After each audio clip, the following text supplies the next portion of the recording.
बिस्मिल्लाहिर्रहमानिर्रहीम, अस्सलामुअलैकुम। मैं हूं उमैस मुनीर, आप देख रहे हैं हमारा यूट्यूब चैनल। नाज़रीन, आज ईरान इजराइल अमरीका जंग अपने 13वें रोज़ में दाखिल हो चुकी है और अब ये फ़कत फ़ज़ाओं की जंग नहीं रही बल्कि ये समुद्रों तक फैल चुकी है। ईरान की जानिब से आबने हुम्स के ऊपर कब्ज़ा तो पहले ही कर लिया गया था और वार्निंग भी जारी कर दी गई थी कि यहाँ से कोई भी जहाज़ गुजरने ना पाए, लेकिन अब वहाँ से गुजरने वाले तमाम तर जहाज़ों को तबाह करना शुरू कर दिया है। समझ नहीं आ रही है कि कहाँ से मिसाइल कहां पर आकर लग रहा है, या फिर ईरान जो है वो अपनी बारूदी सुरंगों का इस्तेमाल कर रहा है। वही खदशा जो कि अमरीकी सदर की जानिब से जाहिर किया गया था कि ईरान ने उसी जगह पर आबने हुम्स के नीचे, समुद्रों के नीचे जो बारूदी सुरंगें हैं वो बिछा रखी हैं, जिसके जरिए उसका प्लान है कि यहां से कोई भी जहाज गुजरेगा तो हम लोग उसको निशाना बनाएंगे। अब मुतअद्दिद इतलात ये मौसूल हो रही हैं कि ईरान ने ना सिर्फ थाईलैंड बल्कि इंडिया जाने वाला एक जहाज जो है वो भी तबाह कर दिया है। उसके बाद इराक की बंदरगाह के ऊपर निशाना बनाया गया है और जिसके अंदर अमेरिका के 2 जो ऑयल टैंकर्स हैं उनको मुकम्मल तौर पर तबाह कर दिया गया है। इसके मुतालिक तमाम तफसीलात आपके सामने रखते हैं और आपको बताते हैं कि कैसे आने वाले दिनों के अंदर ना सिर्फ जो तेल की सप्लाई लाइन है वो मुकम्मल तौर पर दरहम बरहम होने वाली है, बल्कि जो पूरी दुनिया की मईशत है उसके ऊपर भी बहुत बड़ा इंपैक्ट आएगा जब पाकिस्तान की जानिब से यह कह दिया गया है कि हम लोग अब जो माशी मराकिज हैं इजराइल के और अमेरिका के, हम लोग उनको निशाना बनाने जा रहे हैं। तो इसका मतलब यह है कि ये इस खित्ते के अंदर मौजूद जो जितनी भी कंपनियां हैं, जिनके बड़े बड़े हेडक्वार्टर्स हैं, जिसके अंदर गूगल आ जाता है, जिसके अंदर दीगर जो इनकी कंपनियां हैं, फेसबुक वगैरह है, जिसका ताल्लुक इजराइल से है या फिर जिसका ताल्लुक गूगल जो अमेरिका है उसके साथ है, उन सबको निशाना बनाने का जो प्लान है वो ईरान ने तैयार कर लिया है। इसके मुतालिक भी कुछ अहम तफसीलात जो हैं वो आपके सामने रखते हैं और साथ ही साथ आपको ये भी बताएंगे कि इस जंगी सूरत हाल के अंदर कि जब बहुत से ममालिक में ऑयल की शॉर्टेज हो चुकी है, पाकिस्तान कैसे अपनी बंदरगाहों को इस्तेमाल करके बिलियन ऑफ डॉलर्स जो है वो इससे कमा सकता है, इसके ऊपर भी बात करेंगे। लेकिन आगे बढ़ने से पहले हमारी आपसे दस्तबस्ता गुजारिश है कि इस चैनल को लाइक करें, सब्सक्राइब करें और बेल आइकन को दबाना हरगिज़ मत भूलें ताकि हर नई आने वाली वीडियो आप तक बर वक्त पहुंच सके। नाज़रीन, सबसे पहले बात करेंगे, ईरान ने यह तो कह दिया था कि आबने हॉर्मुज से कोई भी जो कश्ती है वो गुजरने नहीं पाएगी मां सवाई एक मुल्क के, और वो मुल्क था चीन, जिसकी बहुत सी मुतादद जो ऑयल टैंकर्स हैं या ऑयल लेकर जाने वाली जो कश्तियां हैं वो आबने हुम्स से गुजरी हैं और इसके मुतालिक जो आलमी इंटेलिजेंस है वो कंफर्म कर रही है कि इनको गुजरने दिया गया, इनको कोई भी नुकसान जो है वो नहीं पहुंचाया गया। यहां तक भी हुआ कि कोई अगर चीनी कश्ती होने का ढोंग रचाकर गुजरना चाहा तो उसको भी गुजरने दिया गया। ये इस बात का सबूत है कि ईरान के पास इस वक्त चीन की हिमायत है और चीन की जो मदद है वो भी ईरान को पहुंच रही है, जिसके बदले में चीन को ये लेवरेज दिया जा रहा है, जबकि यहां पर वो अपने एक बहुत बड़े दोस्त यानी कि भारत को भी जो लेवरेज है वो देने को तैयार नहीं है। भारत ये क्लेम कर रहा है कि हमारी बात हो चुकी है ईरान से, वो हमारी कश्तियां यहां से गुजरने देंगे, लेकिन ईरान के जब सोर्सेज से राब्ता किया जाता है तो वो कहते हैं कि ऐसी कोई भी बातचीत नहीं हुई है, हम लोग भारत की जो कश्तियां हैं वो यहां से नहीं गुजरने देंगे। इसकी एक बहुत बड़ी जो मिसाल है वो कुछ यूं सामने आती है कि एक कश्ती जो कि थाईलैंड से आ रही थी और जाना उसने भारत था और भारत में गुजरात में जाकर उसने जो सामान है वो ऑफलोड करना था, उसको निशाना बनाया गया है और उसके अंदर कोई एक जो भारतीय शख्स था वो हलाक भी हो चुका है, उसको भी नहीं छोड़ा गया है। और ये थाईलैंड की कश्ती थी, इसको भी अगर नहीं छोड़ा गया, जो कि ज्यादातर चीन की जानिब जो है वो हमें बेंट होता वो नजर आता है, वो अमेरिका की कोई प्रॉक्सी नहीं है, उसको भी अगर नहीं छोड़ा गया तो इसका मतलब है कि जो पाकिस्तान है वो इसको लेकर सीरियस हैं कि आबने हुम्स से कोई भी कश्ती नहीं गुजरने पाएगी। शायद इसीलिए उन्होंने ओपन चैलेंज दिया था अमेरिका को, ट्रंप को, कि आप लोगों के अंदर हिम्मत है तो आप लोग यहां से गुजर के दिखाएं। इसी के साथ आपको यहां पर भूलना नहीं चाहिए कि एक ऑफर भी पाकिस्तान की जानिब से दी गई है कि अगर कोई भी मुल्क ऐसा है जो कि इजराइल और अमरीकी सफीरों को अपने मुल्क से निकाल देता है, उनको बेदखल कर देता है, तो हम लोग उसके लिए भी ये आबने हुम्स के दरवाजे खोल देंगे। आप लोग यहां से अपनी जो तेल की कश्तियां हैं वो गुजार कर ले जाएं, अपनी जो सप्लाई है वो मुकम्मल कर लें, क्योंकि आपको यहां पर पता होना चाहिए कि 20% पूरी दुनिया का जो तेल है वो इसी छोटी सी पट्टी से गुजरता है। जिसके बाद जो ईरान है वो ये कह रहा है कि हम लोग यहां से अगर नहीं गुजरने देंगे तो हम लोग नहीं गुजरने देंगे। आज हुआ ये कि आज इराक की जो बसरा पोर्ट है उसके ऊपर अटैक किया गया है और वहां पर 2 ऑयल टैंकर्स मौजूद थे, जो कि एक ऑयल टैंकर से जो सामान है या तेल जो है वो दूसरे में शिफ्ट किया जा रहा था, तो उसको निशाना बनाया गया है और उनको मुकम्मल तौर पर जो है वो तबाह कर दिया गया है। जिसके बाद जो तमाम तर ऑयल टर्मिनल्स हैं वो बंद कर दिए गए हैं इराक की पोर्ट के, और जैसे ये हुआ है तो उसके बाद जो 38 अफराद हैं उनको महफूज भी कर लिया गया है, वहाँ का जो अमला था उसको महफूज कर लिया गया है, लेकिन इसके अंदर भी एक शख्स जो है उसकी हलाकत की खबर सामने आ रही है। लेकिन नाज़रीन किराम, इसी के साथ जो इसके इम्पैक्ट्स हुए हैं वो बहुत ज़्यादा गहरे हैं, और इराक की जो जब ये ऑयल टर्मिनल्स बंद हुए हैं तो उसका सबसे बड़ा इम्पैक्ट ये आया कि जो तेल की कीमतें हैं वो ऊपर नीचे एक दफ़ा हो गई हैं, और एक बार फिर से जो आलमी मार्केट है उसके अंदर तेल $100 फी बैरल तक पहुंच चुका है, और इससे पहले ये 110-15 पे था, उसके बाद दोबारा से ये 90 तक आया जैसे ही जो ईरान है उसने आबना हुर्मुज़ के अंदर कुछ कश्तियों को निशाना नहीं बनाया, तो ये कुछ कम हुआ था, लेकिन उसके बाद अब दोबारा से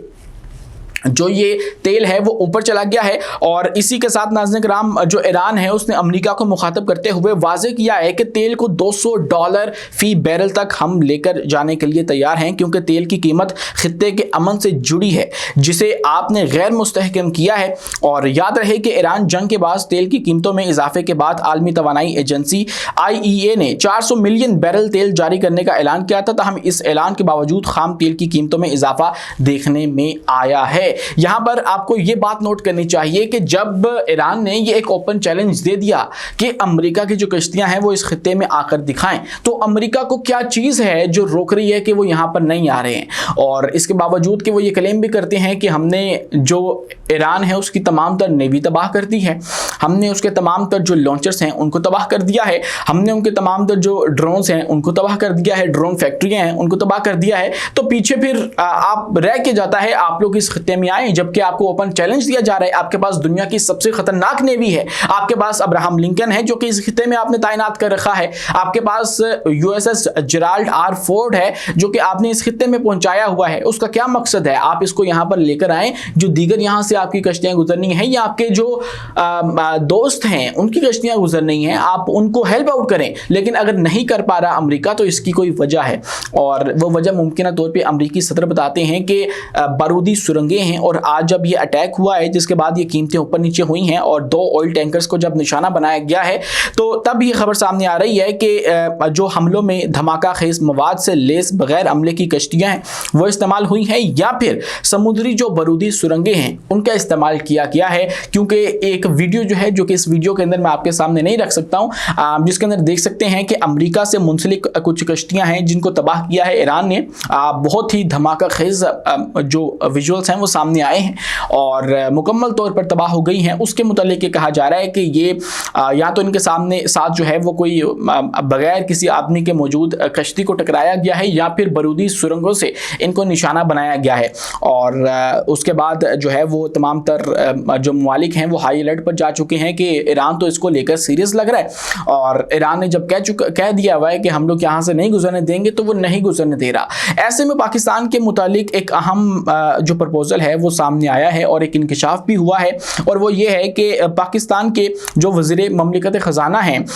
बिलाल अज़हर कियानी, वो एक टीवी शो में मौजूद थे और वहाँ पर उन्होंने ये इंकशाफ किया कि पाकिस्तान ने आबना हुर्मुज़ बंद होने के बाद कराची पोर्ट कासिम और ग्वादर पोर्ट्स के ट्रांसशिपमेंट फैसिलिटी दुनिया को ऑफर कर दी है। और वज़ीर ममलिकत की जानिब से ये भी बताया गया कि बहुत से ममालिक के साथ हमारी डील भी हो चुकी है कि हम लोग उनको ये अपनी बंदरगाहों की जो शिपमेंट फैसिलिटी है वो मुहैया करेंगे, और उसके ज़रिए फिर पाकिस्तान को ये तमाम तर जो रकम है वो मिलेगी। नाज़रीन, इसी के साथ आपको पता होना चाहिए कि आबना हुर्मुज़ के ऊपर इस वक्त 700 कंटेनर फंसा हुआ है, जबकि पाकिस्तान के तीनों पोर्ट्स पर तकरीबन 26,000 जो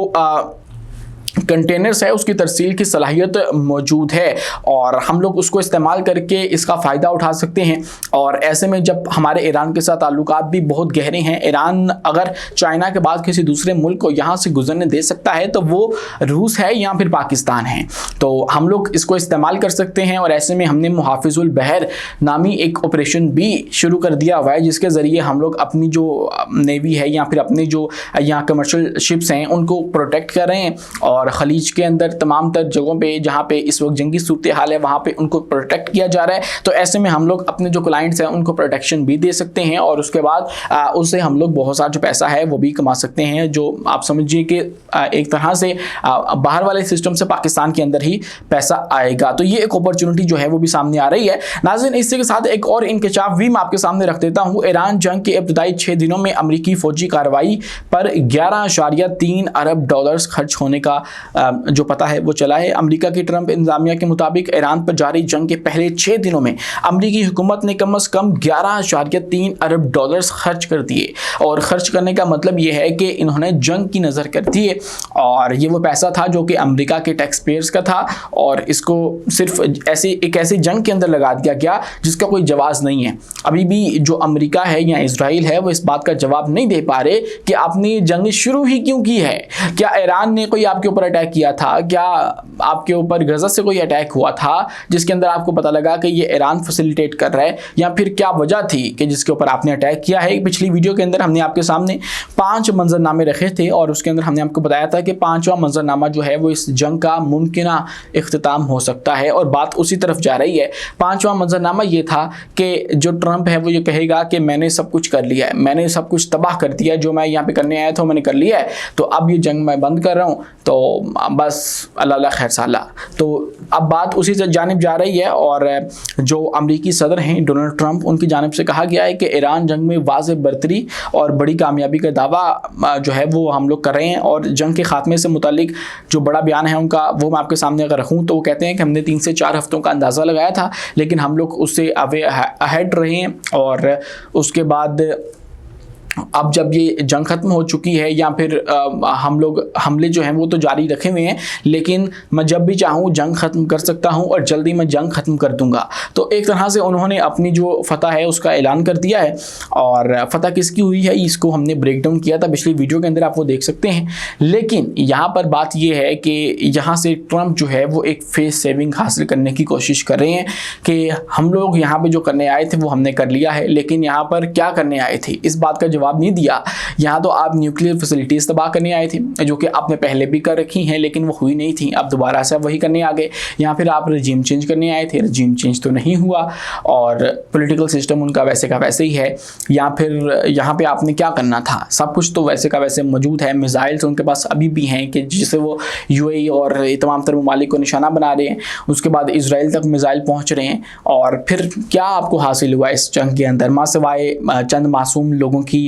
शहादतों के या आयतुल्लाह खामनाई के, जो कि ऑलरेडी अपनी ज़िंदगी गुजार चुके थे। मतलब 86 साल का एक बंदा है, वो कितनी ज़िंदगी जीना चाहेगा? और अगर वो मुसलमान है तो उसके लिए तो सबसे बेहतरीन मुकाम यही था कि वो शहीद हो जाता मैदान जंग के अंदर। तो वो शहीद हो गया है अपनी सारी ज़िंदगी गुजार के, जो कि वो दूसरों को मशवरा दिया करता था। एक रील आपने देखी होगी, एक बच्चा आकर मरहूम आयतुल्लाह खामनाई से पूछता है कि दुआ करें कि मैं शहीद हो जाऊँ, तो उस पर वो कहते हैं कि पहले तुम बड़े हो जाओ, उसके बाद जवान हो जाओ, अपनी ज़िंदगी गुजार लो, दीन के लिए सर्व कर लो, उसके बाद जाकर तुम जब हो जाओगे ना 80 साल के 70-80 साल के, या अपनी उम्र गुजार चुके होगे, तब तुम जो है वो शहीद हो जाना, तब कोई मसला नहीं है। तो यही उनकी अपनी ख्वाहिश थी, यही दूसरों को मशवरे दिए और वो खुद चले गए। तो इसके अंदर अमरीकी सदर की क्या कामयाबी है? तो आयतुल्लाह खामनाई की जो शहादत है वो तो अमरीकी सदर का कभी भी ऑब्जेक्टिव गालिबन नहीं रहा होगा। इसका मकसद सिर्फ ये था कि आपने ईरान के जो लोग हैं उनके लिए एक जो इखलाकी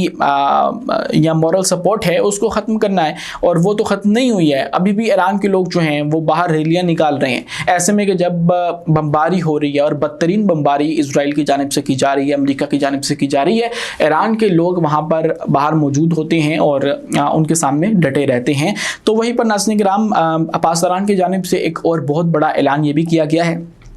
कि इजराइल और खलीज में अमरीकी टेक कंपनियों और बैंकों को निशाना बनाया जाएगा, क्योंकि हमारे एक बैंक को निशाना बनाया गया है रिसेंटली। तो इसीलिए अगर आप लोग हमारी कमर्शियल चीज़ों को निशाना बना रहे हैं तो फिर हम लोग आपकी भी कमर्शियल चीज़ों को निशाना बनाएंगे, जो कि ईरान के लिए बहुत आसान है, क्योंकि यूएई के अंदर, सऊदी अरेबिया के अंदर और इन तमाम खलीजी ममालिक के अंदर जो अमेरिका है उसकी बहुत सी टेक कंपनियों की इन्वेस्टमेंट मौजूद है, और जिसको निशाना बनाना भी आसान है, क्योंकि कोई वो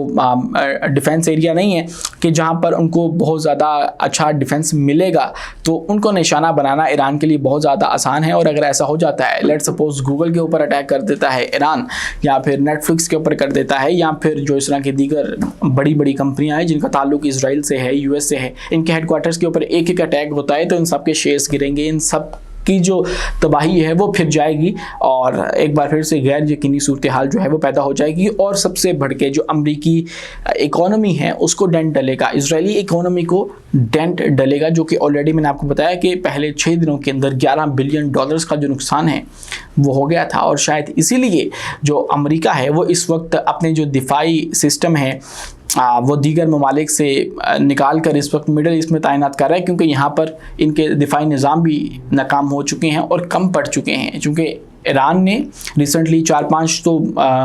इनके अपने अखबारों में आ गए कि जो कि ईरान ने तबाह किए हैं और थार्ड सिस्टम किए हैं, पैट्रियट को निशाना बनाया है, उसको जो है वो डैमेज किया है। तो यहाँ तक जो है वो अगर बात पहुँच चुकी है तो आगे भी जो ईरान है वो इसको लेकर चल सकता है। और अगर ये हो जाता है कि इनकी जो टेक कंपनियाँ हैं उनको निशाना बनाया जाता है तो ये बहुत बड़ा डिज़ास्टर होगा, ना सिर्फ इजराइल अमेरिका बल्कि पूरी दुनिया के लिए। जिन जिन के इन कंपनियों के अंदर स्टेक मौजूद हैं वहाँ पर भी जो इनके इम्पैक्ट्स हैं वो आपको देखने को मिल सकते हैं।